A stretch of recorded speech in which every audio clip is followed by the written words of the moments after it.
Dobro večer, dragi gledatelji.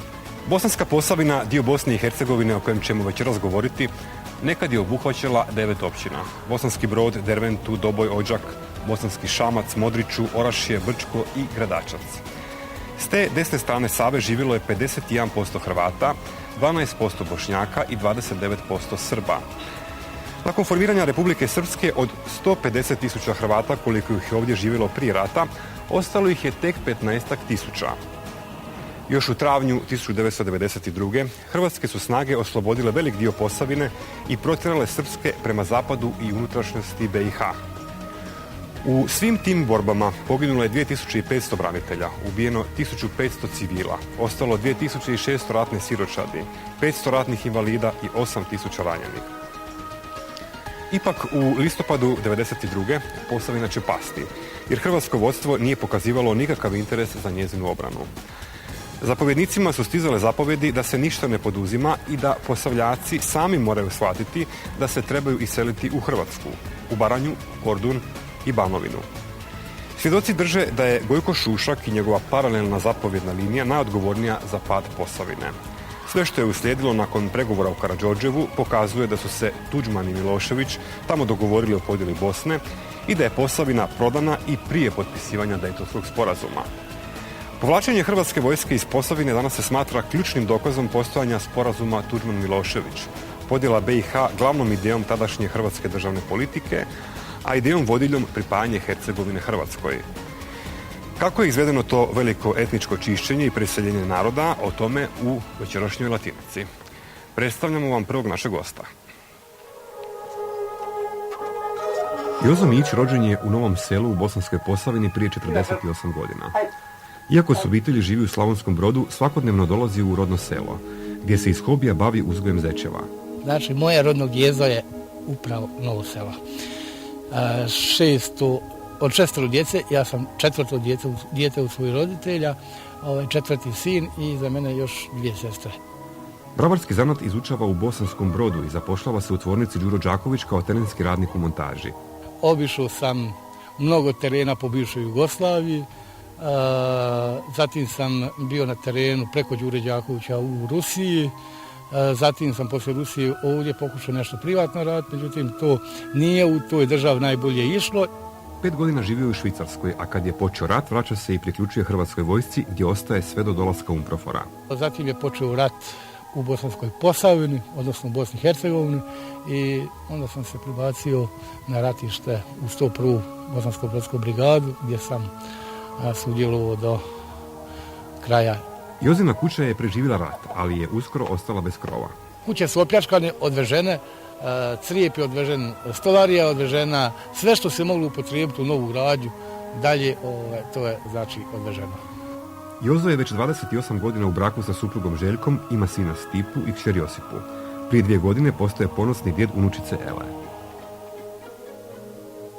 Evo ga, gospodin Mić je u našem studiju. Dobro večer, gospodine Miću. Dobro večer. Evo, dakle, vidjeli smo tu vašu kuću u Novom Selu, dakle, s one strane, s desne strane Save, kod Bosanskog Broda. Vi živite u Slavonskom Brodu danas. Da. Tamo imate tiskaru i svoj ste život organizirali na najbolji mogući način. Da. Međutim, problem je u tome što vas srce i dalje vuče za vašom kućom i za vašim Novim Selom. Tamo ste i predsjednik mjesne zajednice. Da.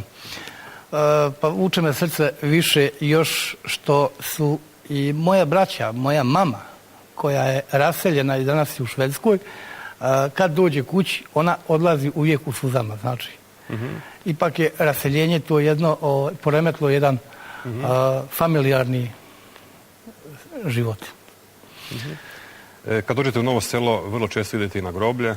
Idem na groblje vrlo često. Organizirao sam se tamo da ipak tom Novom Selu vratimo bilo na koji način taj sjaj koji je nekad imalo. Recite, je li to uopće moguće? Je li imate kakvu suradnju od strane bilo vlasti iz Hrvatske ili vlasti iz Republike Srpske? No i suradnju, ali ta suradnja vrlo teško teče. Pokušavao sam da se pojača tamo obnova samom narodu, jer narod želi svoju kući. Međutim, to je vrlo teško i kod te obnove moram reći da jedan dio obnove nađe se u pogrešnim rukama. Gospodine Miću, stekao se nekako dojam kod svih ovih Posavljaka koji su došli u Hrvatsku, da se oni zapravo više ne žele vratiti u Posavinu i da svoj život nekako vide ovdje. Imate vi tako dojam ili mislite da nije tako? Nije tako. Nije tako. Svako je prvo ću reći da je taj narod koji je izbjegao iz Bosanske Posavine tek nakon 3. godine progonstva počeo sa izgradnjom svojih obiteljskih kuća u Slavonskom Brodu, a to je kad je vidio da nema više povratka tamo. Hvala vam. S nama je u studiju gospodin Tomo Aračić, predsjednik zajednice udruga naseljenika Hrvatske. Dobro večer, gospodine Aračiću. Vi ste također rođeni i živjeli ste u Bosanskom Brodu do 1992. godine u rafineriji nafte. Vodili ste postrojenje za proizvodnju benzina, bili vrlo ugledni u svom gradu.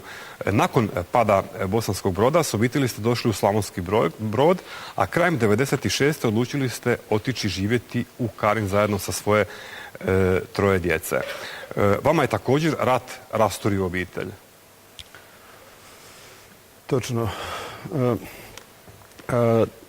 Taj put koji ste ukratko opisali su mnogi proživjeli i u suštini bit i je u tome što je taj egzodus, pad Posavine je u suštini bomba. Ljudi su se raspršili na sve strane i teško je, mi i dan danas pokušavamo normalizirati život, pokušavamo vratiti obitelji, pokušavamo se vratiti u normalno stanje, dakle da bi mogli normalno funkcionirati i jako puno tih obitelji isto kao i moja se još nije uspjela konsolidirati i normalizirati život tek u zadnje vrijeme. Ovo je dobar podatak da se tek nakon nekoliko godina, znači vjere da bi se mogli vratiti, tek nakon nekoliko godina su ljudi shvatili da moraju pokušati početi negdje ponovo kad su počeli gubiti nadu za povratkom, kad su vidjeli da ne postoje uvjeti. U jesen 1995. godine vi ste, gospodine Aračiću, sa još 10.000 ljudi krenuli autobusima iz Slavonskog Broda u Zagreb, gdje ste organizirali prosvjed protiv potpisivanja Daytona. Niste uspjeli ništa učiniti tim vašim protestom. To je najveća inicijativa koja je bila u to vrijeme. Nije krenulo 10.000 ljudi, nego se na kraju nakupilo 10.000 ljudi cijelim putem, dakle od Slavonskog Broda gdje je bila najveća koncentracija prognanih ljudi iz Bosanske Posavine, ljudi iz Dervente, Odžaka, Modriče, Broda. Smo krenuli autobusima za Zagreb, dakle htjeli smo doći do Markovog trga ravno, tako smo se i najavili, ja sam bio vođa puta. Putem do Zagreba i u Zagrebu se okupilo oko 10.000 ljudi i nama je bilo zabranjen put bio nam je blokiran put do Markovog trga. Međutim, mi smo krenuli sa Francuskog trga, napunili smo Ilicu, blokirao se sav promet, to je ono što nismo htjeli. Mi nikad sve što smo organizirali nismo htjeli da to bude na štetu nečega. Da, gospodine Aračiću, vi ste tada shvatili da je interes politike nažalost jači od potreba ljudi. Vidjeli ste dakle da je sve to posljedica etničkog čišćenja i odlučili ste se na neki način povući, otišli ste u Karin i u vama se nešto prelomilo. Vi ste dakle mir odlučili potražiti negdje drugdje jer ste vidjeli da nema smisla boriti se za povratak. Kako je raspoloženje među Posavljacima? Jer oni uopće razmišljaju o nekakvom povratku i mogućnosti povratka? Vidite, sam razgovor o Bosanskoj Posavini kod ljudi izaziva bolne reakcije i mnogi ljudi su, shvatijući da se ne mogu vratiti, da ne postoje uvjeti za povratak, počeli potiskivati iz sebe tu mogućnost da bi se mogli vratiti i samim organiziranjem nekog života na tom prostoru počeli su u glavama donositi odluke i počeli su generaciju iza sebe upućivati na normalizaciju života zajedno sa onima s kojima žive na tom novom prostoru.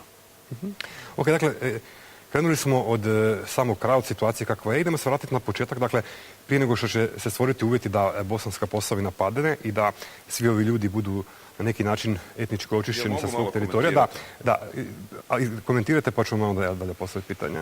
Pa htio bi malo na ovu temu, znate, oko izbjeglog naroda koji je otišao iz Bosanske Posavine. Ovo su dobro dečki rekli. Ja ću ispričati jednu životnu priču budući da je moja familija velikim dijelom izbjegla u treće zemlje i u Njemačku, onda sam svoju majku vodio u posjetu u Njemačku. Napravili smo posjetu, kupila je sir, kajmak, spremila rakiju, pivsku bocu, gostavila otučak, to je onaj kuruza, klip, običaj naši stari. Veli, mama, šta to spremaš u Njemačkoj, ptičjeg mlijeka, pusti me, znam šta ja radim. Kad smo obišli Njemačku, vidjela sve, ja sam je malo proveo da vidi kako Minhen izgleda i vraćajući se nazad u Hrvatsku, nosila je maramu i kao dan danas što nosi maramu na glavi, pita me mama, kako se dojmila Njemačka? Vozim, percipiram i gledam je ispod oka, samo što je suza nije pala na oko, veli, sine, hoćeš pošteno?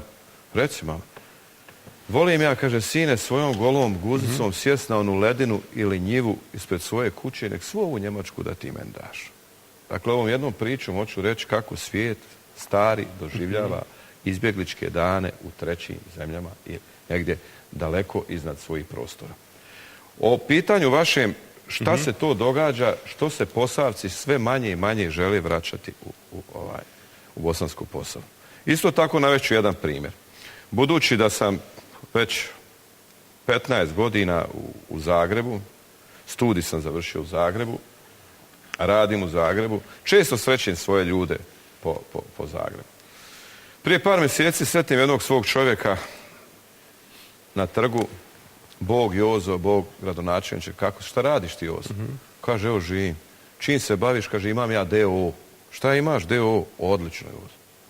Pa šta radi? Ne plaćam nikom ništa. Bravo, kažem ja stari. Ne plaćaš nikom ništa. Odlično.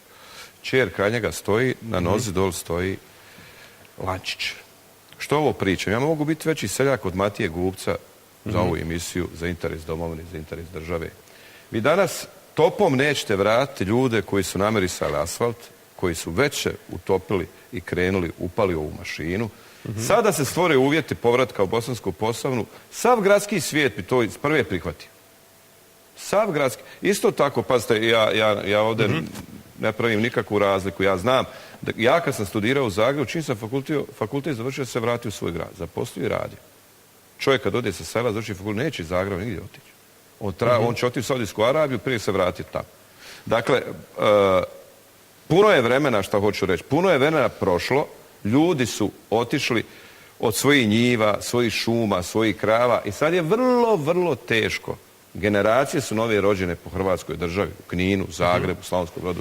Da je vrlo, vrlo teško stvoriti jednu pozitivnu percepciju i sliku da bi se taj narod vratio.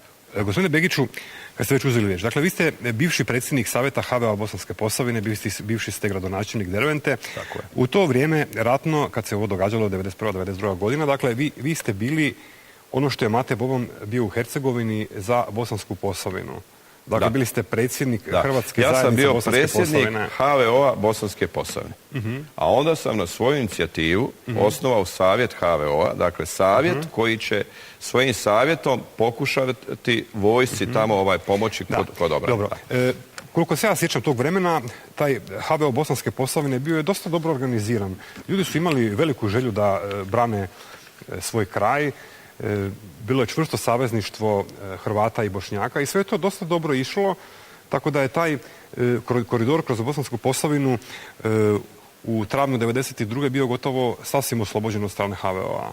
Točno. Prije svega ja bih se vratio na osnivanje HVO-a.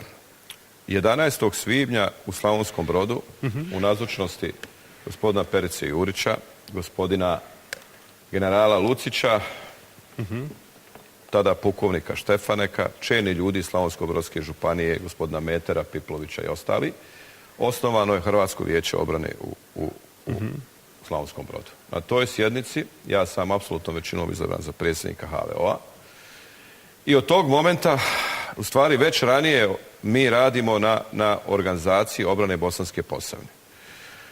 Vinko, prosti, koji je to mjesec? To je 5. U 3. mjesecu, ovo što je Ante rekao, u 3. mjesecu pada Bosanski Šamac. Već nakon pada Bosanskog Šamca u Zagrebu dolazi do talasanja i spoznaje da se gore događaju krupne stvari. Radi se na tome da su shvatili da taj prostor jednostavno treba braniti. I ide se u organizaciju obrane. Ovo je izvanredno rečeno. Mi imamo u tom periodu, nakon pada Bosanskog Šamca, dolazi do fantastičnih akcija. U neki 8 do 15 dana oslobađa se Liješće, Bosanski Brod, 2 enklave prema Derventi, to su Bosanski Lužani i Kostreš. Linija koja ide od zapada, sjeverozapada Bosanskog Dubočca preko Bijeloga brda, Raščića, spušta se niz rijeku Ukrnu prema Trstencima, dakle prema zapadu, prema Prnjavoru. Sve gore preko Ljupljance, Modrana do Komarice, Johovca i do Dobre prema Modrići. U tom periodu, dakle, ta linija se formira negdje oko 240 kilometara čistog prostora.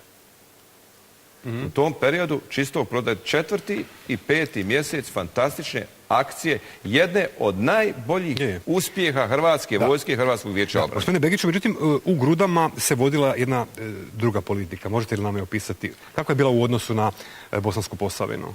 Pazite jednu stvar. Ja od prvog dana pokušavam da objasnim da tu nije došlo do nikakvog nekog velikog sukoba između Hercegovaca i Posavaca. Kroz moje vene proći je hercegovačka krv. Moj pradeda je došao za vrijeme prije Turske na one prostore, na sve moj djed se gore rodio i vjerujem većine ovih ljudi ovdje. Naime, o čemu se radilo? Osnivanjem HVO-a mi smo donijeli jednu odluku koju smo proslijedili predsjedniku Tuđmanu, predsjedniku Izetbegoviću, ratnom predsjedništvu, vladi Bosne i Hercegovine, Satišu Nambijaru i nekim kanalima i Karadžiću da je dobije. U kojoj smo rekli da se Hrvatska zajednica Bosanska Posavina, koju čini svi ovih 8 općina, Doboj nije pripadao, ovo je greška, Doboj nije pripadao Bosanskoj Posavini. Dakle, svih ovih 8 općina smatra se sastavnim dijelom državnog ustrojstva države Bosne i Hercegovine i da će ta zajednica funkcionirati sve dotle dok ne funkcionira pravna država na prostoru Bosne i Hercegovine. Ključna rečenica. Postrojbe HVO-a Hrvatske zajednice Bosanske Posavine smatraju se sastavnim dijelom oružanih snaga Bosne i Hercegovine. Zbog čega? Da se zaštiti legalitet, legitimitet i ustav države Bosne i Hercegovine, a tim istim potezom štitite legalitet i ustav države Hrvatske. Na tu odluku koja je objavljena u dnevniku, prvom dnevniku Hrvatske televizije, u dnevnim medijima, Jug je vrlo loše reagirao. Čak i hrvatski vrh na čelu sa predsjednikom Tuđmanom i ministrom Šuškom nije im odgovaralo. Ja mogu samo komentirati da one odluke koje smo mi donijeli danas se pokazuju kao ispravne, a one odluke koje se donosile do stvaranja Republike Herceg Bosne, danas neki ljudi su u Hagu zbog takvih odluka. Da, gospodine Begiću, nakon 17 godina privrženosti HDZ-u, bili ste jedan od osnivača HDZ-a BiH, vi ste prešli u SDP. Točno. Dobro, hvala vam. Na jednom tajnom sastanku kod Tuđmanovog savjetnika za vojna pitanja vama je prvi put rečeno da će Bosanska Posavina pripasti Srbima. Kako ste reagirali tada? Dakle, u tijeku tih najvećih borbi, ja sam dobio depešu da me treba gospodin Marko Lukić. U to vrijeme savjetnik predsjednika Tuđmana za vojna pitanja. Budući da sam provjerio informaciju i rečeno me da će to biti malo tajno, našao sam se s čovjekom, otišli smo na ručak, izašli smo vani, šetali parkom, onda mi je rekao, gospodine Begiću, ja vas moram izvijestiti, stiče Posavine, da će to biti krah i pad. Pa je Marko, tolika krv se već prolila, ko to može? Ko sad može uzeti megafon i reći, Ante, Ivane, Marijane, ljudima, što gdje povedete krave vade, morate ići. To je bilo nemoguće. Budući da mi je on ispričao da je bio, kako je bio visoko pozicioniran čovjek, onda je pratio sastanke Koljevića ono vrijeme koje je dolazio u Zagreb, tad se vodili nekakvi vrlo visoki razgovori sa delegacijom u kojoj je učestvovao i predsjednik Tuđman. Ti su razgovori polučili ovo što se događalo kasnije kod nas gore.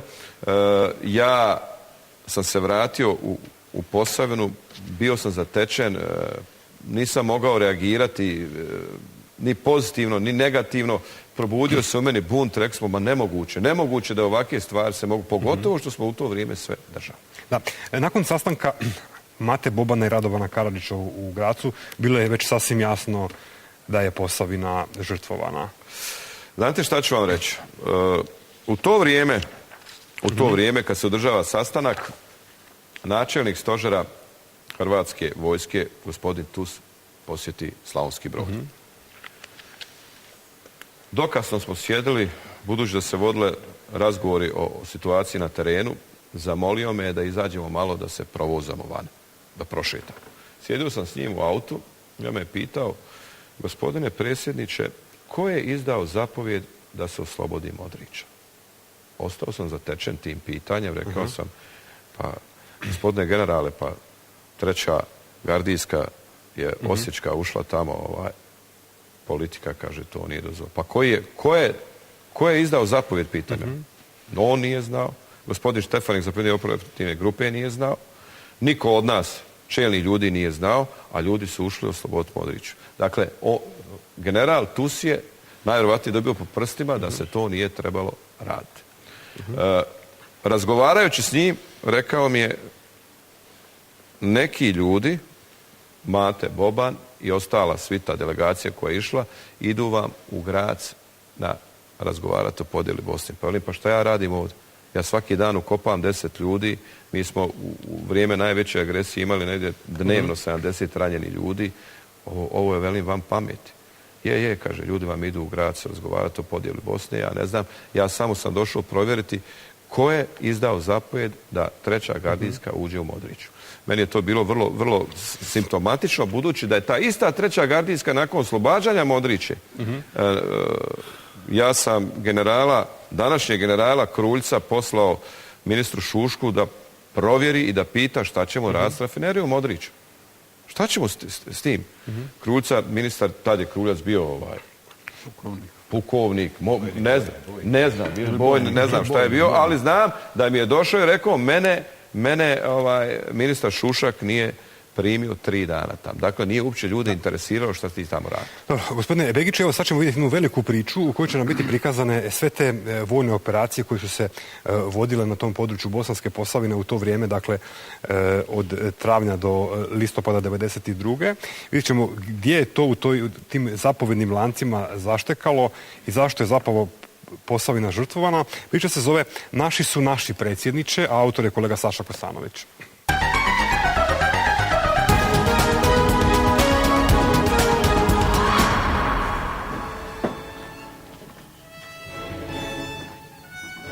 Kada je 1992. počeo rat u Bosni i Hercegovini, Hrvati i muslimani zajedno su se oduprli srpskoj agresiji.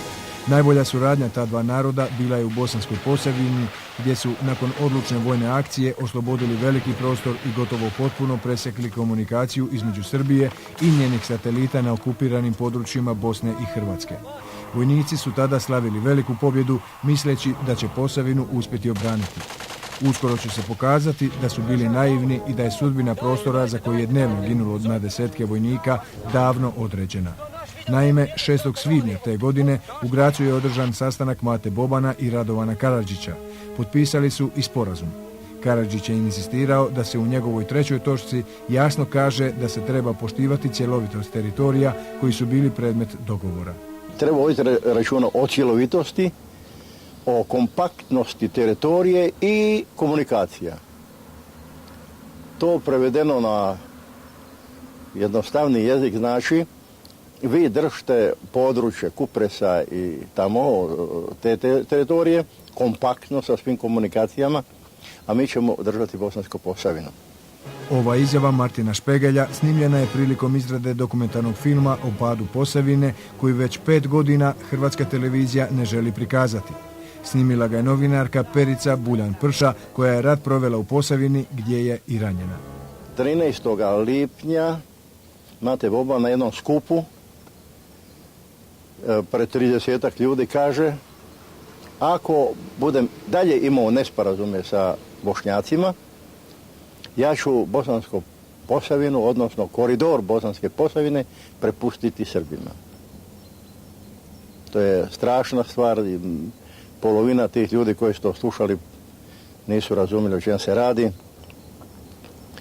Praktički on je tada nagovijestio da će Bosansku Posavinu predati Srbima. U vrijeme borbi za Posavinu, Posavljak Marko Lukić bio je savjetnik predsjednika Tuđmana za sigurnost. Jedne noći vidio je kako u vilu Zagorje dolazi jedan od vođa bosanskih Srba, Nikola Koljević. Iz druge sobe slušao je razgovor Tuđmana i njegovog tajnog gosta.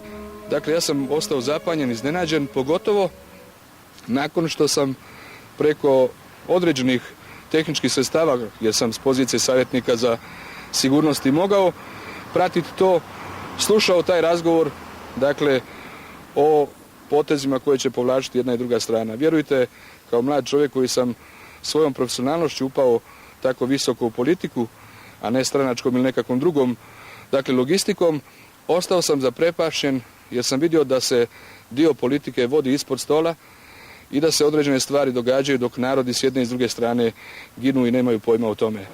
Tijekom ljeta 1992. srpska vojska kreće u ofenzivu i potiskuje Hrvatsku vojsku i Hrvatsko vijeće obrane sa takozvanog koridora. Hrvatske snage uz velike žrtve liniju obrane stabiliziraju kod obodnog kanala rijeke Ukrine.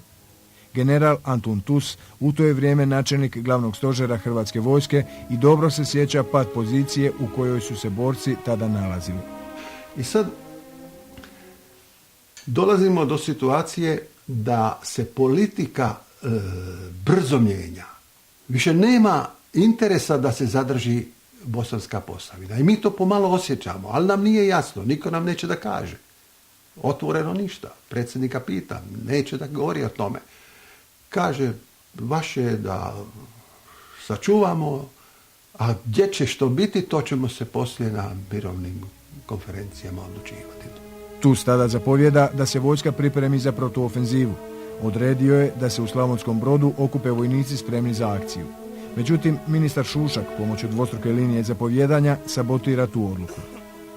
Šušak je zabranio da faksom, ja dobijem taj faks, jedna postrojba mi pošalje, faksom svima onima kojima smo mi zapovedili da se pripreme da idu u region Slavonskog Broda, da će primiti se da idemo preko u Posavinu. Zabranio je HV-u da ide. Ja interveniram kod predsjednika, on kaže, ma puste, radite vi svoj posao, puste politiku. Bilo je to vrijeme stvaranja Hrvatske paradržave u BiH, takozvane Hrvatske zajednice Herceg Bosne. Šuškova i Bobanova struja traži da se uđe u rat s Bošnjacima i od Posavljaka traže da im se pridruže. No to Posavci nisu prihvatili. I dolazi do raskola u HDZ-u u Posavini, u HVO-u, gdje smo imali u brigadama i više u nekim mjestima, kao što je Šamac, Modrića i tako dalje, muslimana nego Bošnjaka, nego Hrvata. Dok se u pozadini biju političke bitke, na terenu je vojska u rasulu. Moral je slab, a česte pogreške plaćaju se životima. Primjer je smjena jednog od zapovjednika obrane Dervente nakon što je zatražio i dobio pomoć iz Zagreba. Znači, zapovjednika lokalnog koji poznaje područje kao svoj džep, oni su maknuli i kad ja vidim Hrvatska vojska ima nekakav banalan razlog, ali povlači ljude sa 600 km, iznimno značajna kvota za cijeli grad Derventu. Ja kažem, odem u zapovjedništvo, oprostite, vaši ljudi naređuju povlačenje, ali ne samo vašim ljudima, nego i domaćim ljudima. Kaže, to nije istina. Ja kažem, je istina, ja sam snimila.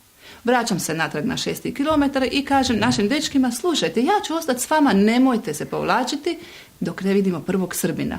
Slušajte, borbe su jake, pješačkog oružja, prepucavanje, granate padaju, ludilo je, ali se može ostati u rovovima. Međutim, kažu dečki, perice, pa mi već 3. dan jedemo jadro kekse. Vidjevši što se događa, Buljan Prša odlazi do generala Ivana Čermaka, koji je zadužen za logistiku, kako bi zatražila pomoć od njega, jer su vojnici ostali i bez municije. Kad sam ja došla, jer nema više nijedne granate, vrlo je teška situacija, dođem kao čovjek molit više tamo, jer ja živim s tim ljudima na ratištu. Ja kažem, dopustite da dođem tamo gdje je gospodin Čermak, ima stražara koji repetira pušku i kaže, ne makneš li se, ubiću te. U međuvremenu iz restorana nose bečki za psa od gospodina Čermaka. Ja kad sam vidjela to, ja sam znala da granata više nema. Ako bečki iz restorana ide za psa od gospodina Čermaka, ja nemam s kim razgovarati. Nije čudo da je u takvim uvjetima često dolazilo do pucanja obrambenih linija. Pojedini su zapovjednici na terenu više slušali političare iz Zagreba nego svoje direktno nadređene zapovjednike. 25.6. 1992. godine. U 10 sati Marko Leko zapovjeda povlačenje 3. gardijske brigade, dijela njegove bojne.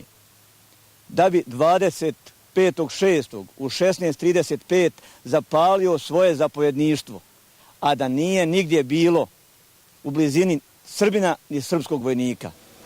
Početkom listopada, bez obzira na sve poteškoće, glavni stožer HV-a priprema veliku akciju za oslobađanje Posavine. Slavonski Brod je pun vojske, ali i emisara ministra Šuška koji su na tajnom zadatku. A emisari su nama na dan prije nego što mi mislimo da krećemo preko, na dan prije izvukli snage. Izvukli su nam slavonsko-brodske snage, rukovodstvo to, preko emisara koji su od Šuška došli i jasno od predsjednika Tuđmana, da nam oslabe sa njegovim saglasnošću 108. brigada i tako dalje, 3. brigada gardijska, sve one snage i to. I odjednom meni zapovjednik javlja bojišnice, general Stipetić, da su se povukli bez njane njegovog. Vojnici koji su se vratili u Slavoniju bili su u šoku. Mirza Buhić iz Rijeke jedan je od njih. Ljudi nisu mogli shvatiti da se jednostavno tako to može po nečijoj zapovjedi. Možda nekakva dvojica, trojica sjeli tamo pa se dogovorili. A da bi mi bilo još teže, ja sam 3 dana prije imao 3 mrtva u svojoj jedinici i 2 teško ranjena. I onda sam shvatio da su oni tu jednostavno ni za što poginuli. Glavni stožer dan kasnije pokušao je organizirati povratak na ratište. U noći 6. na 7. listopad, kada se trebalo krenuti nazad, uslijedio je događaj koji do danas nije rasvjetljen. I kako se mi želimo vratiti, oko 3 sata ujutro digli su nam most. Slavonski Brod, Bosanski Brod. Da ne možemo prelaziti. A ja sam zapovjedio da od 4 sata spremno prelaze prvo gardijska brigada, pa da osigura. A preko imamo još blizu 2000 ljudi. Riječku cijelu 111. brigadu na jednom prostoru. Logističkih snaga, sanitet, Igla je bio tamo preko kod Korača, ako se mi radio. Ti ljudi nisu razmišljali što su mogli napraviti. Ti ljudi su mogli biti svi opkoljeni, potisnuti i mnogi bi stradali u tome. Srećom, prostor s kojeg su pobjegle hrvatske snage još nisu zauzeli Srbi, koji su i sami bili iznenađeni veličinom prepuštenog prostora, pa su se Riječani uspjeli skelama prebaciti u Hrvatsku. Mnogi su morali preplivati hladnu Savu. Tus je tražio objašnjenje od Tuđmana. Ja odmah kad sam se vratio tražim od predsjednika da mi objasni što je to. I kaže, pa nije, pa ja nisam htio da brod ide. Ja kažem, čekajte, nije samo brod, nego je Posavina.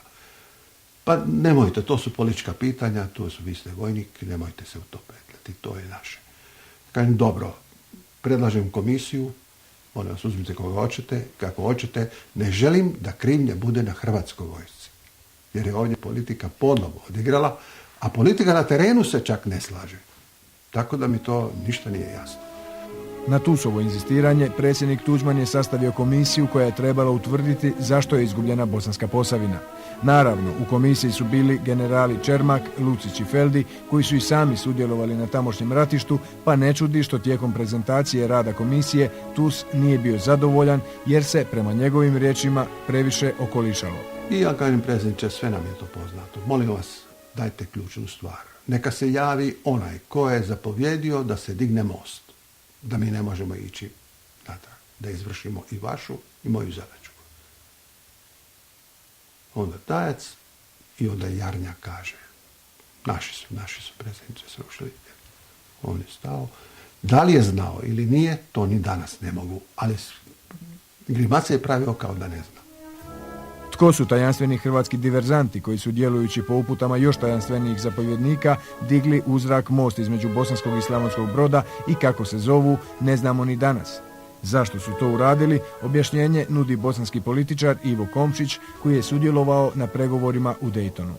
Milošević, kad je došao na Bosansku Posavinu, vrlo jednostavno kazao o Bosanskoj Posavini nema razgovora, ja sam se s Franjom o tome davno dogovorio. Ovo je dakle prvi put zvanično, dakle na pregovorima pred jako mnogo svjedoka Milošević je potvrdio svoj dogovor sa Franjom Tuđmanom o predaji Bosanske Posavine Miloševiću, odnosno Karadžiću. Uoči Daytona, a poslije Oluje, tu se Tuđmanu predlagao da se Posavina vrati vojnim putem. Srpske snage bile su na koljenima. Trebalo ih je napasti na zapadu BiH kako bi morali tamo koncentrirati veće snage. Ali ne s ciljem da zauzimamo jedan dio Srpske krajine, a ne riješimo pitanje, a to je raspad ratne države Srpske republike. Jer to je onda poništenje Velike Srbije ili male Velike Srbije. Zato predlažem da krećemo ponovo gdje smo 1992. stali. Preko Bosanske Posavine sa Bošnjacima iz tog dijela, Tuzla, Doboj, iz toga, i mi da krenemo i tih 40 kilometara puta pretvorimo u zauzeti prostor. Nema nikakvih grupacije koje mogu proći, niti koje mogu otići. I pada ideja Velike Srbije. Tuđman je odgovorio kako je već dogovoreno drugačije, što se u Daytonu i potvrdilo na zadovoljstvo prvenstveno genocidne politike ratnih vođa takozvane Republike Srpske. Pokazuje se zapravo da Republika Srpska u ovoj formi kojoj daje i danas Milorad Dodik, koju su joj davali SDS, Karadžić i ostali, da ona u toj formi ne bi mogla opstati da nije napravljen ovaj temeljni dogovor o Bosanskoj Posavini između Tuđmana i Miloševića. U ratu je u Bosanskoj Posavini poginulo oko 3000 vojnika HVO-a i oko 1000 pripadnika Hrvatske vojske iz svih krajeva Hrvatske. Zašto su poginuli, ako je sve unaprijed dogovoreno, zašto nitko nije odgovarao za sve diverzije koje su pratile povlačenje i zašto nije istraženo tko je popljačkao sve kuće, pa čak i samostanu Plehanu na područjima s kojih su se povlačili hrvatski vojnici i to prije dolaska prvog srpskog vojnika, do dana današnjeg nitko se nije udostojio odgovoriti. Saša Kosanović, Latinica.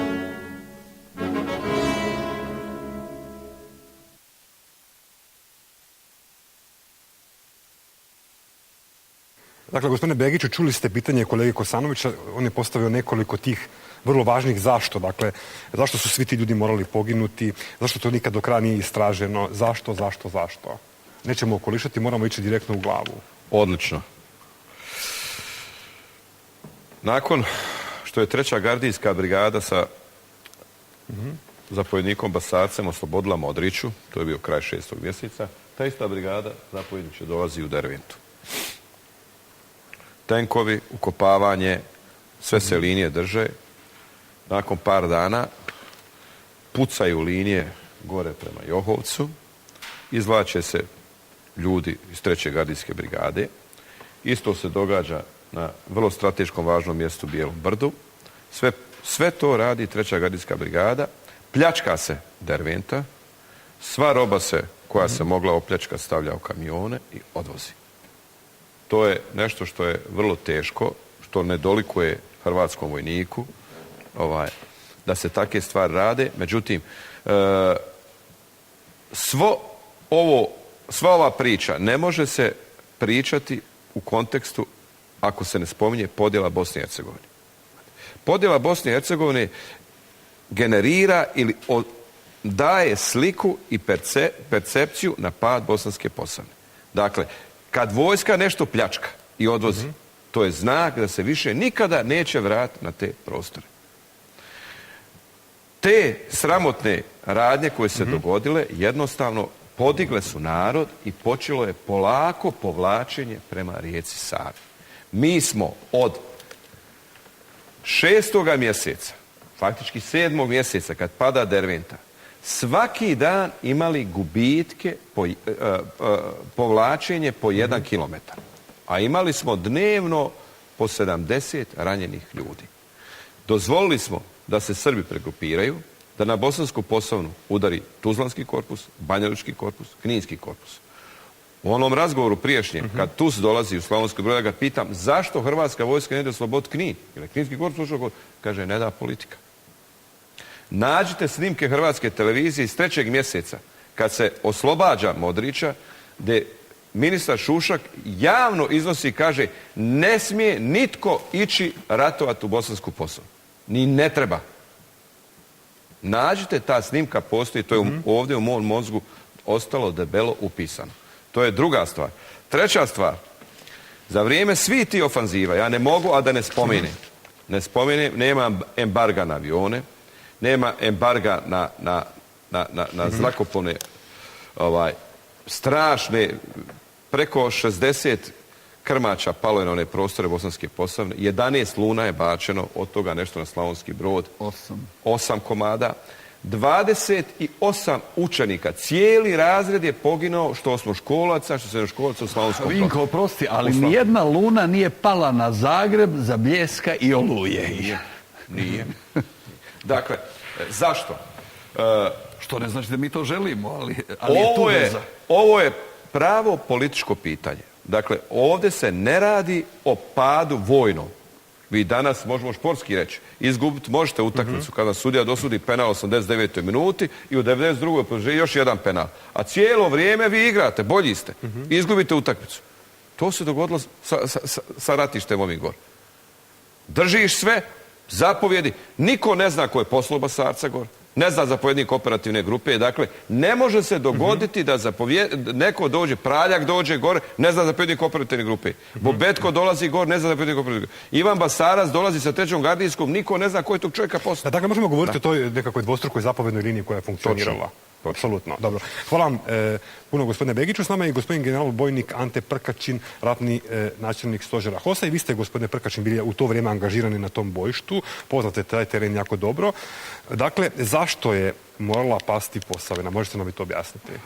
Pa ja sam počeo sad, malo sam nepristojno, ali Vinko, ja smo stari prijatelji i ratni drugovi, malo sam nepristojno uskočio, međutim sve je to povezano, međutim u emisiji ovakvog tipa smijemo se služiti naknadnom pameti. Ja sam se prije mjesec dana našao s jednim vrlo visoko pozicioniranim časnikom Hrvatske vojske, inače po mom dubokom uvjerenju velikim folirantom, pa sam mu rekao, kad smo razgovarali o Bljesku i Oluji, odnosno kad sam pokušao progovoriti o tom političkom dilu jedne i druge strane, onda sam rekao da ne treba biti general, nego treba biti jedan skroman časnik srpske vojske, pa znati da se Krajina u Oluji od onako pripremljene i motivirane Hrvatske vojske ne brani na crti, nego se brani težim oruđima. Naime, u Bljesku, koji je bio u 5. mjesecu, na Zagreb je palo 5 ili 7 projektila Orkan, takozvanih zvončića.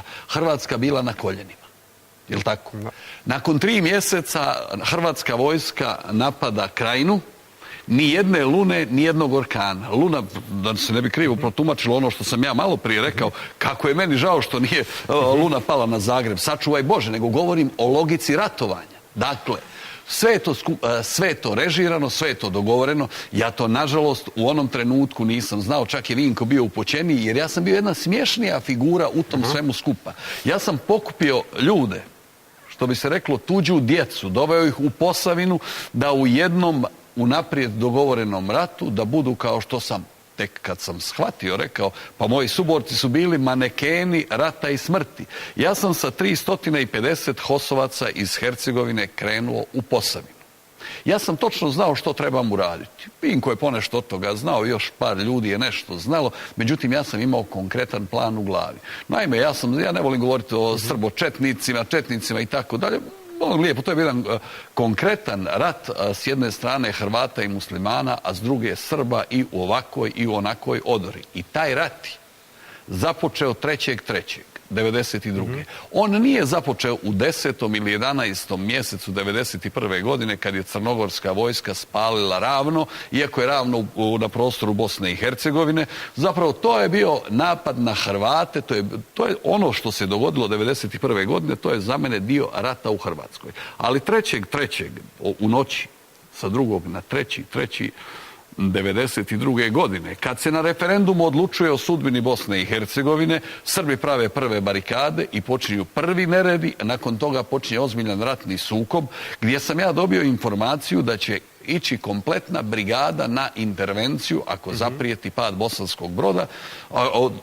A da ja budem spreman sa jednom satnijom ili barem vodom HOS-ovih diverzanata ići naprijed. I ja sam na to bio spreman. Nas je 30 čekalo od 9 sati ujutro do 11:30. Da bi k meni došli, danas su pokojni, ali pošto sam ja o tome govorio i dok su ljudi bili živi, Stipe Šimić i Željko Blažević, visoko pozicionirani u 137. ili 139. brodskoj brigadi. 150. Bravo, tako je, 157. Dolaze u 10:30, Šimić orakav, kakav je, veli, Prkačin pada Bosanski Brod, jel ideš? Ja kažem, da, idem. Gdje su ostali? Koji ostali?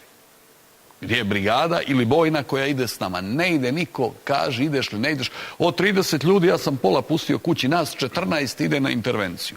Koliko smo tu doprinijeli mi, koliko činjenica da su telefoni radili pa se pročulo da je došao Prkačin s vojskom, neka to odlučuju drugi. Uglavnom, mi smo srpsku vojsku koja je prešla komunikaciju, most na Savi prema Derventi, već je prešla u ovaj dio ovamo koji smo kontrolirali, mi smo njih zaustavili, potisnuli i počelo se je ratovati.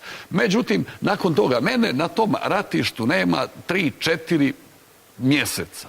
Ja čak odlazim iz nekog glupog razloga, ali to je politički razlog moje stranke u Australiju. Vraćam se, događa se sve što se događa. I onda, ali ja sam imao jedan korektan kontakt sa generalom Čermakom.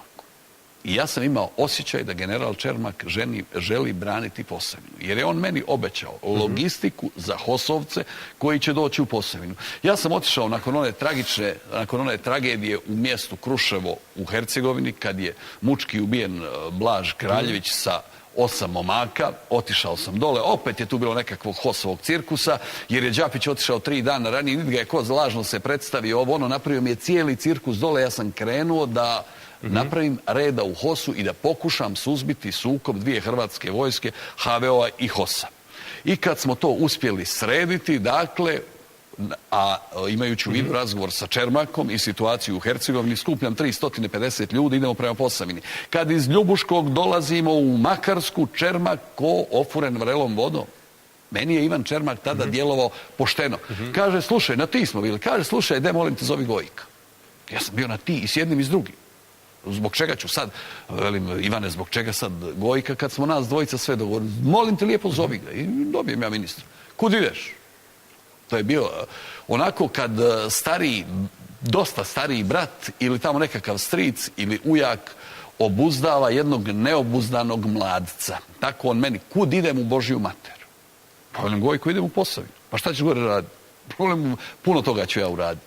Ništa ti uraditi nećeš. Šta ti gore možeš napraviti? Velim, Gojko, ja znam kako oni ratuju, da ti sa telefonom ne pričam. Ja sam snimio stanje, oni drugu liniju nemaju. Ja sam snimio kako izgleda komunikacija. Kad ih dignem, još je onako malo i šeretski, velim, vidjet ćeš kad ih dignem, kaže, hoćeš da ih teram do Dervente ili do Doboja. Sad, iz mog samopouzdanja on malo zastane. Kaže, slušaj, pa da ti to i napraviš. On će dovesti veće snage i opet će se vratiti sve na početak. Mi to moramo politički rješavati. Ja sam tada vjerovao da se on boji neuspjeha akcije, odnosno da ne vjeruje u to da ja mogu uspjeti. Ne sekiraj se ti, ja sam odlučio. Ali nije bilo to u pitanju. Ja sam odlučio pod cijenu smrti, ja idem u Posavinu i gotovo. Kaže, slušaj, idi malo, to je ono što sam ja spomenuo u Saboru, idi malo pročačka, ja mislim da smo nas dvojice imali jedan razgovor u to. Idi malo pročačka i vrati se. No, rekao sam, hoću ja napraviti od sebe, ja sam vojnik. Ja pravim od sebe budalu, još sam jedan ružni izraz upotrijebio. Ja krenuo, pa se sad vraćat nazad. Idi malo pročačkaj, pa se vrati. Mislim ja, moj ministre, sad ćeš ti vidjeti. Ja dolazim s vojskom i ja imam plan rada. Međutim, prvu noć, ja sam odmah rekao, nikakve linije ja čuvat neću. Kao stegovan vojnik, sve što budete od mene tražili, ja ću sve zapovjedi izvršiti, ali moja vojska nije došla čuvat linije, mi idemo naprijed. Uglavnom, što se događa? Uzmu mi 30 ljudi da pokrijemo, da pokrpamo puknutu liniju na jednom mjestu. Nakon 8 sati linija puca na drugom mjestu, 50 ljudi tamo. Na 3. mjestu 40 tamo. Zanimljiva stvar, na 3 mjesta pukla linija, nigdje moje 2 postrojbice, da ih tako nazovem, nisu međusobno povezane. To je meni još uvijek nije bilo znakovito, jer sam mislio linija baš tako puca. I sad tu nastaje cirkus, meni je ostalo jedno 50 ljudi, 300 mojih ljudi krpa linije. Mi doživljamo, meni je žao što nema generala Stipetića, pa među Šuškovim poltronima, kako se reče u emisiji. Ima ih koji danas vrlo oštro osuđuju Šuška. Ne znam, ne bih ja rekao da je to general Tusnik, da je to general Stipetić, ali su bili puno benevolentni, bili su puno mirni tamo, jer ja sam došao na jedan briefing kad smo, kao što Vinko reče, gubili 70 ljudi. Jedan dan smo 170 ljudi izgubili. Kad ja pitam generale, jer je zapovjednik bojišnice bio general Stipetić, nervozno, uletio sam unutra, velim, imamo li mi kakve statističke podatke? Kako nam ljudi ginu? Danas su od metka poginula 2 Hosovca, ranjen 1 Hosovac, a preko 100 ljudi je ranjeno je topništvo. Ljudi, jel mi znamo od koga gubimo, hajdemo stati, hajdemo se potući s njima, da mi vidimo od koga gubimo. Jer moj zapovjednik iz Zenice, Ahmet Halilović, momak junačkog srca, ranjenih, mrtvih sa svih strana, velim, Ahmete, kaži mi šta je bilo na ovoj liniji tvoje. Kaže, generale, ja te mogu ispričat da sam ubio 1000 četnika. Ja nisam ispalio jedan jedini metak. Ja ga nisam u blizini vidio. Oni nas štuku topništvom. Ovi su pobjegli s linije. Mi Hosovci smo na liniji ostali. Ovi su pobjegli s linije i zbog toga su stradali. I onda se događa nakon svega još jedna vrlo zanimljiva priča da 7. dan mene hvata nervoza. Ja kažem ovako. Ako ne mogu dobiti ljude iz rovova, da uradim ono što hoću, ja kupim vojsku i vraćam se nazad, ja više ratovati neću. Srećem i upoznajem jednog vrlo urednog časnika Hrvatske vojske, dotjeran ko oni njemački oficiri iz filmova, koji meni reče kako je dobio informaciju, i to posebnom metodom, elektronskom metodom prisluškivanja, da nas sutra treba napasti 50 tenkova i 1000 kninđi. Ja k njemu, čekaj, pa ti saboter, tebe treba streljati odmah. To je bio moj i Miljavčev kontakt. Međutim, ja sam još uvijek mislio da je izdaja i prodaja na nižoj razini, da se to krije od Šuška i predsjednika Tuđmana. Nakon što čujemo priču gospodina Majića, vratit ćemo se opet vama da nam ispričate zapravo taj politički, to ću vas pitati kao političar, dakle politički aspekt cijele priče, tko je odgovoran, tko je smišljao tu trgovinu, kako je sve to išlo. Prije toga ćemo čuti gospodina Zlatka Majića, zapovjednika 103. brigade HVA iz Drvente. Gospodine Majiću, vi ste do rata živjeli u Zagrebu, predavali ste u gimnaziji u Sisku i odmah ste 3.3.1992. nakon agresije otišli u Derventu. Kažete da od početka ništa nije napravljeno kako treba. Pa ne bih rekao, osvrnuo bi se na ovaj prilog što ste malo prije pustili.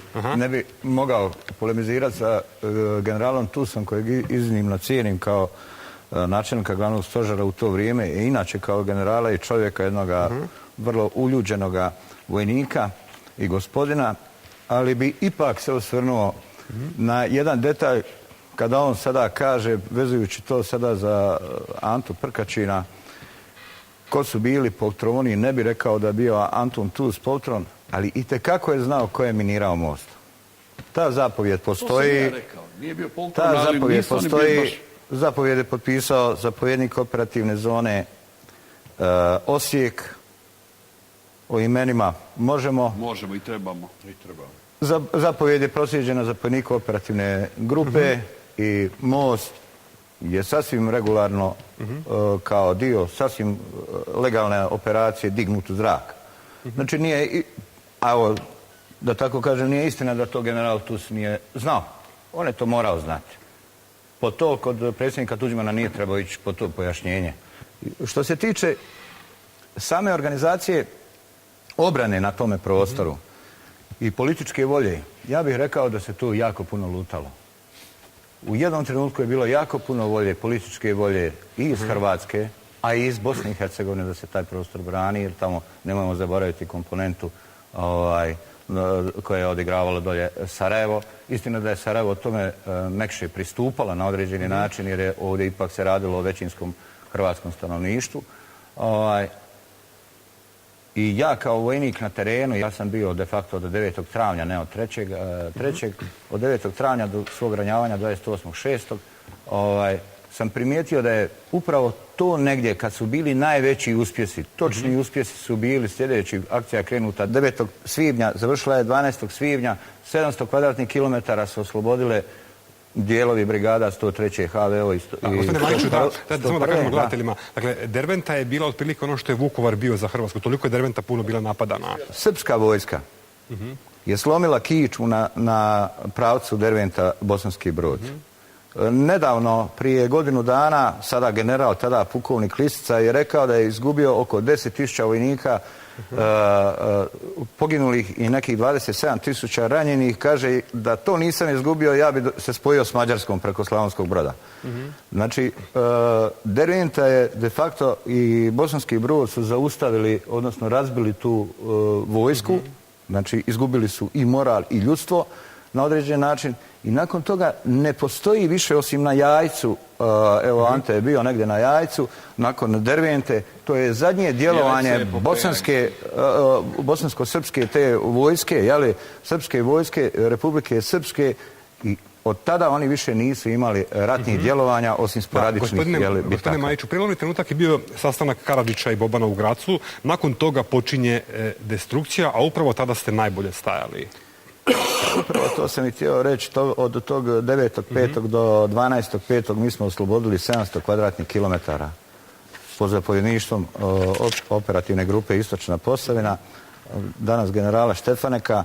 700 kvadratnih kilometara je bio nezamisliv do tada. Ja sam inače došao iz 1. gardijske brigade, oslobađali smo po koje selo na području Lipika, Novske, ne znam, na području Gradiške. Ali to je bio jedan i nezamislivi osjećaj, s tim što morate znati da smo mi bili u Derventi u okruženju. Mi nismo imali cestu, cesta komunikacija Bosanski Brod do Derventa je bila u prekidu. Imali smo oko 120 km linije. Gradonačelnik, odnosno tada zapovjednik kriznog stožera Vinko Begić je pravio most od cijevi preko kojih smo prelazili, vukli smo se traktorima preko vode i tako dalje.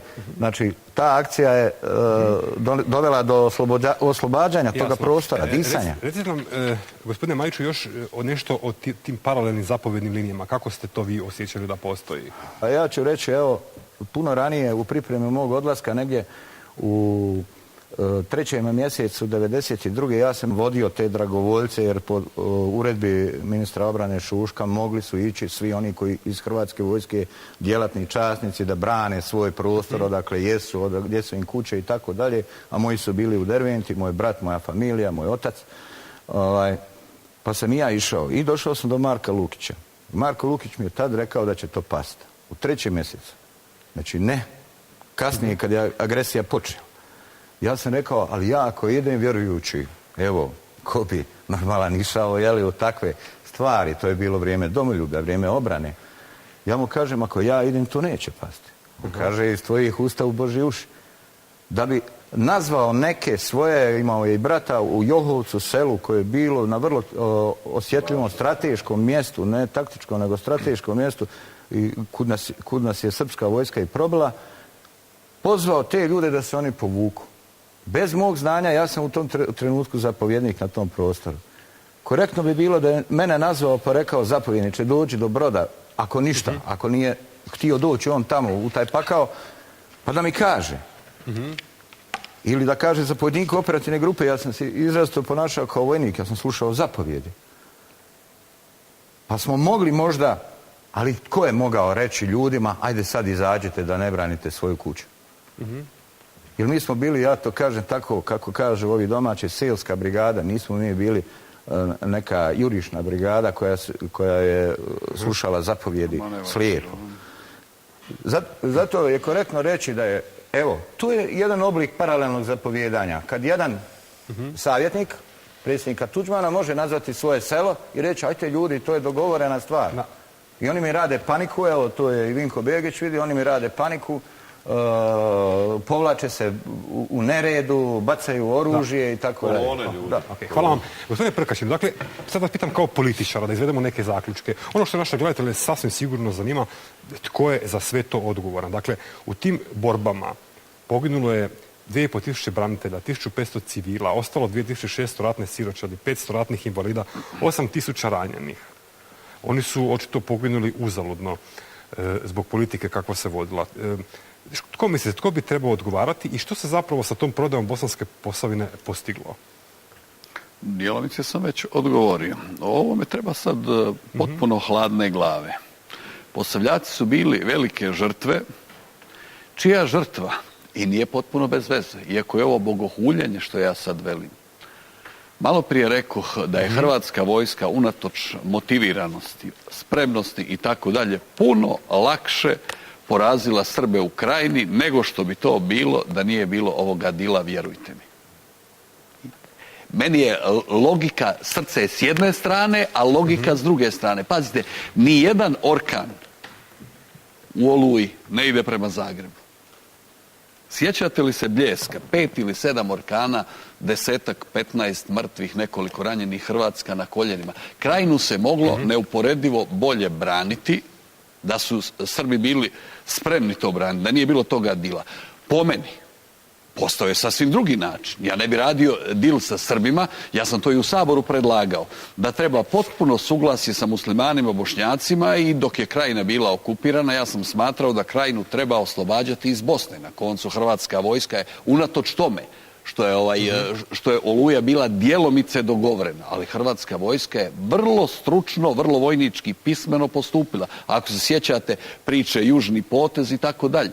Srbima se dakle prišlo s leđa iz Bosne i dogodilo se to što se je dogodilo. Je li to po meni to tako nije trebalo raditi da se išlo u jedan jasni rat, u jedan korektni rat. Jer ima i korektnih i nekorektnih ratova. Da se išlo u korektni rat, ja mislim da bismo mi bolje prošli.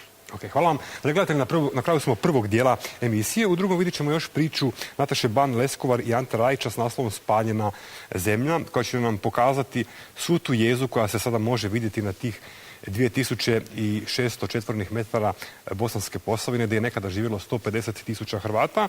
Na samom kraju emisije vidjet ćemo i rubriku 15 godina Latinice. Tu ćemo se prisjetiti kako smo 2001. godine govorili na temu Biti Hercegovac. Sada su na redu reklame, ostanite s nama.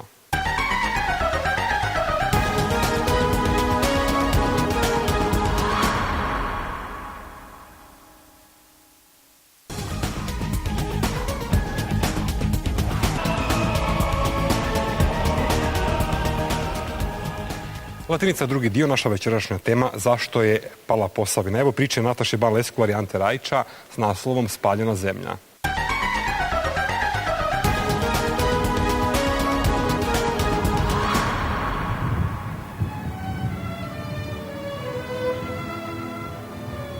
...500 kilometara od rodnog kraja, uz more, borove i na tvrdom kamenu, sada žive bosanski Posavljaci. Njih 300 nakon progonstva iz Posavine smjestilo se u Karinu. Bogatu i plodnu posavsku zemlju, vlastite kuće s velikom okućnicom i mnoštvo stoke i peradi, prisilno su zamijenili životom u nekadašnjim srpskim vikendicama s malim kamenim dvorištima i bez vrta. Zdenka Horvat iz posavskog Novog Sela ne može prežaliti svoju kuću. Na ovoj slici vidite je u gornjem kutu. To je jedina fotografija koju je ponijela.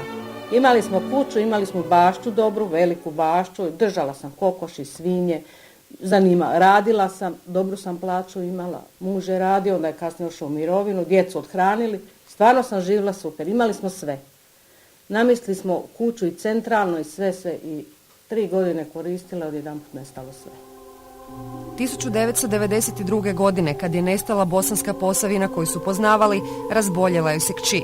Uz pucnjavu, neizvjesnost i strah, Zdenka je morala brinuti za bolesno dijete koje je imalo leukemiju i bojalo se svega.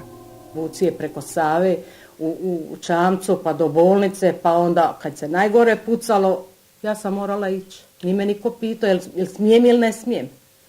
Morala sam ići. Napusti kuću, sve, čak nisam ni zaključavala.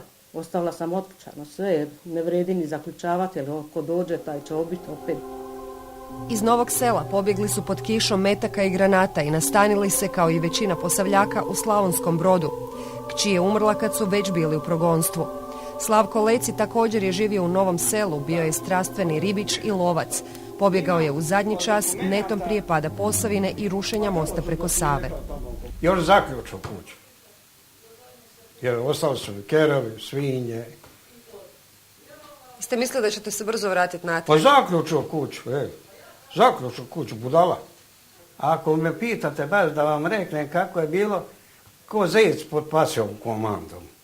Znaš kako to izgleda? Kad te neko goni, moraš bježati. Ili ćeš... Pa šta voliš? Deseci tisuća ljudi bježali su iz Posavine u Hrvatsku, pješice preko mosta dok je postojao, čamcima, skelom, noseći sa sobom najnužnije, vukući uplakanu djecu, poneki i domaće životinje.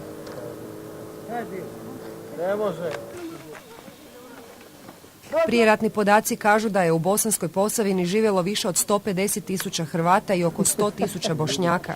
Zanimljiv je podatak je da je prije rata tamo živjelo znatno više Hrvata nego u Hercegovini. Najviše izbjeglih Posavljaka nastanilo se u Slavonskom Brodu odmah preko rijeke, nadajući se da će uskoro moći kući. Živjeli su u nemogućim uvjetima. Davor Perković iz Bosanskog Broda imao je tada 11 godina. Njegova je obitelj prisilni novi dom našla u maloj ruševnoj kući, kako kaže, od piljevine i blata.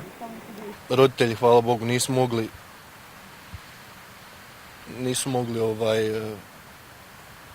gledati ljude, rodbinu našu, koja isto nije imala kuda, zvala ih je sve u tu malu rastrošnu kuću. Sjećam se točno, 27 djece i odrasli ljudi je bilo u toj maloj kući. Sjećam se točno da smo malo nekako se kaže, ko sardine smo u sobama, malim sobama, prostorijama tim spavali. I obitelj Perković, i Horvatovi, i Lecijevi, i mnogi drugi 96. doselili su se u Karin. Od 900 stanovnika Karina 1/3 ih je iz Posavine. Bez posla, u tuđim opljačkanim kućama, već u srednjim godinama krenuli su graditi život ispočetka. Najviše ih muči što kuće u kojima žive pripadaju državi i što im je budućnost i dalje neizvjesna. I dokle možete ostati ovdje?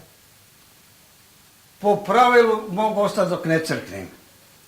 A ako dođe do otkupa ili nekog darivanja, tu sam. Na povratak u Posavinu ne pomišlja, iako zemlju na kojoj je nekad stajala kuća neće prodati, kao ni obitelj Horvat. Gospođa Zdenka kaže kako se od njihovih prijatelja u Novo Selo nije vratio nitko. Oni kojima su obnovljene kuće dolaze samo danju. Šta bi nas dvoje? Da u noći ti zatreba hitna, doktor, kojim doktoru da se mi obratimo? Oni nemaju lijekove ni za svoje doktore, a kamoli za nas. Njezinog supruga Franju ne ostavlja nostalgija. Već 11 godina on stalno sanja isto, svoj dom. Sanjam ono moje mjesto, sanjam da tamo živim, sanjam da je kuća čitava, da sam još u kući. Sanjam nekada idem pesat, da pesam. To uvijek sanjam, onda naše mještane koji su tam bili. Iz Karina evo nas u Novom Selu u Bosanskoj Posavini, 15 km od Bosanskog Broda, na području koje neki zovu spaljena zemlja. Jasno je zašto. Evo što je ostalo od Franjine i Zdenkine kuće. Teško je to sad u ovim ruševinama i zamisliti, ali ovdje je nekad živjelo gotovo 4000 ljudi u 800 kuća. Danas tu živi manje od 100 ljudi, vratilo ih se manje od 5%. U selo teče rijeka Ukrina, nekad su u njoj stanovnici pecali, a ljeti bi dolazile na 1000 kupača. Sad tamo caruje smeće, kao i u cijeloj Republici Srpskoj. Navozi na staro smeće od kuće, donosi smeće od kućno smeće svoje, istovaraju to ispod mosta, oko mosta, kraj mosta, u rijeku bacaju. Ovdje ima flaša, ne smijete ni gaziti dole, porazbeni flaša. A tu nam sad na našoj plaži žive divlje svinje.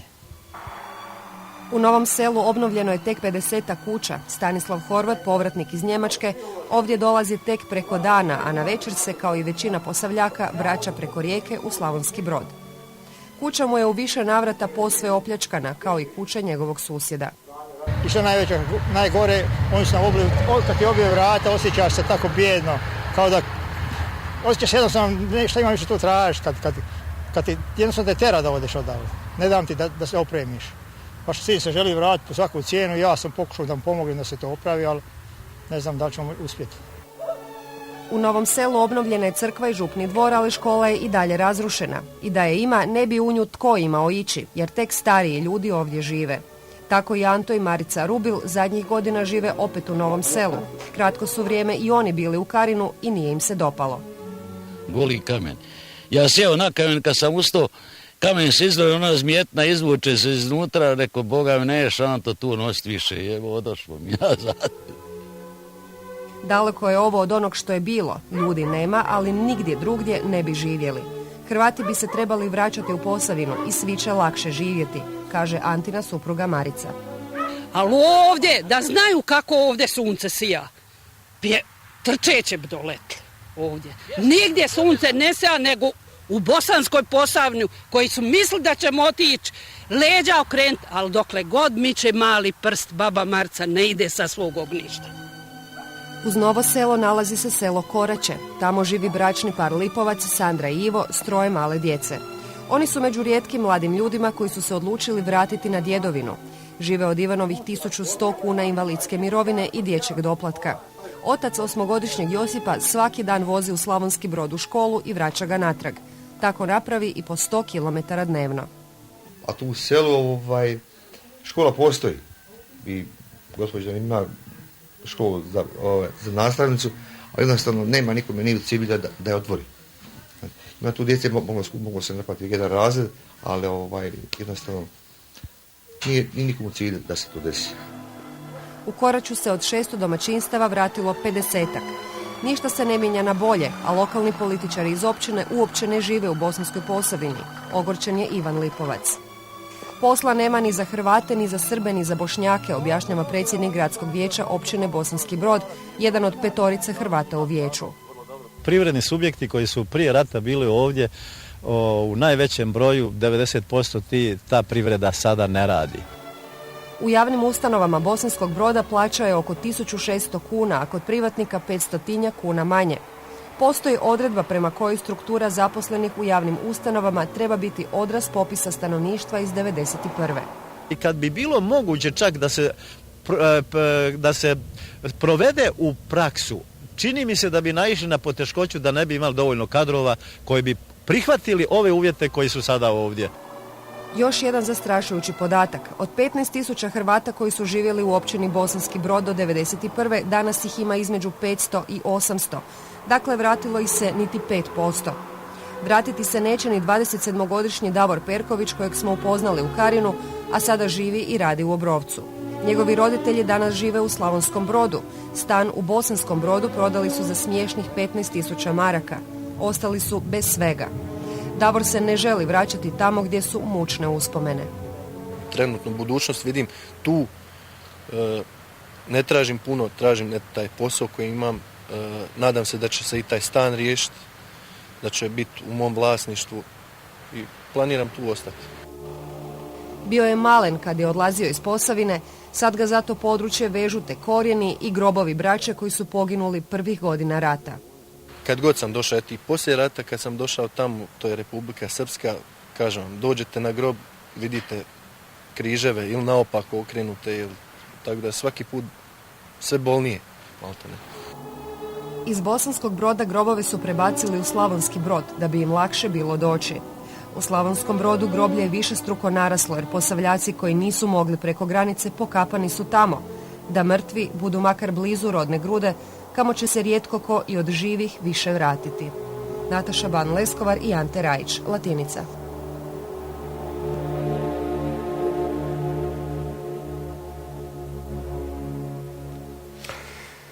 Gospodine Begić, gospodine Aračić i gospodine Prkačin, nakon svega ovoga možemo li mi izvesti zaključak da je nakon dogovora Tuđmana i Miloševića u slučaju Bosanske Posavine izvedeno etničko čišćenje i humano preseljenje naroda?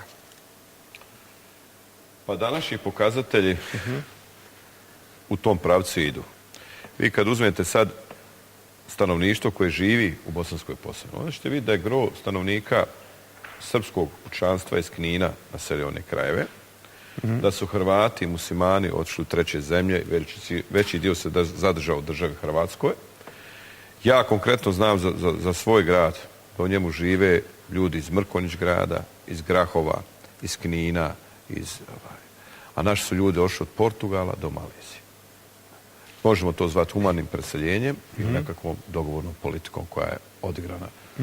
Znači, gospodine Aračiću, dakle, taj Tuđmanov dogovor i dogovor Miloševića je zapravo realiziran. Unatoč svim pričama međunarodne zajednice, američke politike, Evropske unije i tako dalje. Realiziran je utoliko, ja se ne bavim politikom niti vojnim pitanjima, pa ne mogu dublje ulaziti, ali utoliko je realiziran što se vidi da je sve učinjeno da na tom prostoru živi samo jedan narod isključivo.